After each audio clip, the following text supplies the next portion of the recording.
শুভেচ্ছা সবাইকে। আজকে একটা লেখা পড়লাম, প্রথম আলোতে ছাপা হয়েছে যে ২৪-এর কাঠগড়ায় প্রগতিশীলদেরকে দাঁড় করানোর বিষয়ে একটা লেখা। তো আসলে আমাদের এখানে যে প্রগতিশীল কারা, এটা নিয়ে কি আ শত মানে একবারে সর্বসম্মত কোনো রকমের আ রায় আছে?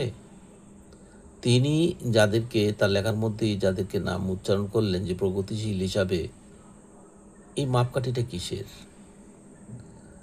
এবং প্রগতিশীলরা এবং চিন্তকরা অন্যায়ের বিরুদ্ধে প্রতিবাদ করবেন, এরকমটাই তো প্রত্যাশিত। সেই লেখাতেও বোঝা গেছে এবং সাধারণ মানুষ এটাই চিন্তা করে। কিন্তু আমরা কি দেখলাম? উনি যাদেরকে বললেন প্রগতিশীল হিসাবে, সেই প্রগতিশীলরা গ্যাস, প্রাকৃতিক সম্পদ রক্ষা করার ব্যাপারে যেভাবে তারা পদব্রজে এই দেশের এই প্রান্ত থেকে ওই প্রান্ত ঘুরিয়ে বেরিয়েছেন, আন্দোলন করেছেন, পরবর্তী সময়ে আমার কথাই আমি বলি, আমি গত মাসে মে মাসে বিদ্যুৎ বিল দিয়েছি ৩,৫০০ টাকা। জুন মাসে বিল এসছে ৫,৫০০ টাকা। ঘটনা কি? জানি না। গ্যাস শুধু না, বিদ্যুৎ বিলের কথা, গ্যাসের ব্যাপারটা কি দেখেন, গ্যাস তো নাই। কিন্তু আমাকে মাসের পর মাস গ্যাসের বিল দিতে হচ্ছে। গ্যাস আসে না, চুলা জ্বলে না, কিন্তু আমাকে বিল দিতে হবে। কেন? এই যে নির্যাতন চলছে, সামাজিক নির্যাতন চলছে, বলাৎকার চলছে, কোথায় তারা?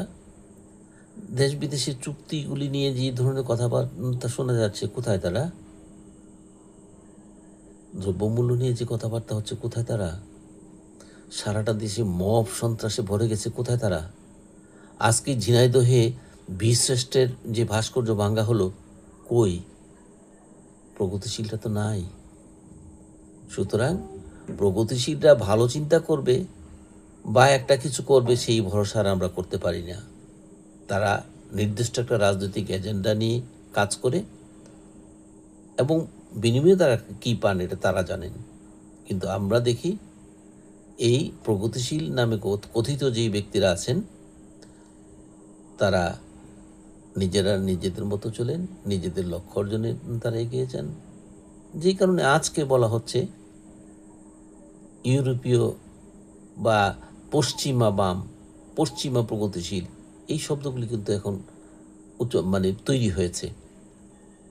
সুতরাং প্রগতিশীল বলতে যাদেরকে বোঝানো হয়েছে, আমরা তাদেরকে প্রগতিশীল বলবো কি না, সেই জিনিসটাই আগে আদালতে, জনতার আদালতে ফয়সালা হওয়ার দরকার। ধন্যবাদ সবাইকে।